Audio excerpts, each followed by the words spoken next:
let's look at that task. Sa task naman. Sa TCF Canada and TEF Canada, pareho lang po sa reading and listening. Parang parehas sila ng tema. Iba man yung way ng pagtatanong ng questions, pero yung tema, like about family, about friends, about expressions, a bit of culture, a bit of geography.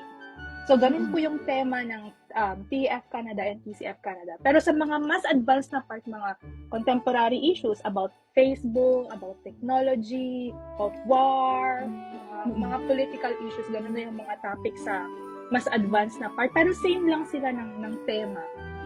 Teka, may question ako dyan. Kasi sabi mo, about culture. Culture saan? Sa Canada o sa France? About French po. About sa mga cities or countries na nag-speak ng French. Like France, gano'n. Kasi may yung culture nila, yung mga artists nila, yung mga painter nila, musicians nila, mga writers nila. Pwedeng lumabas din yung mga ganong tema. So, easy lang na part. Easy lang naman na part. Which is kahit hindi mo alam, magagets mo. You would know that this is like the painter. This guy is one famous writer in France. So you would know. Mapipili mo na lang na yun yung tama.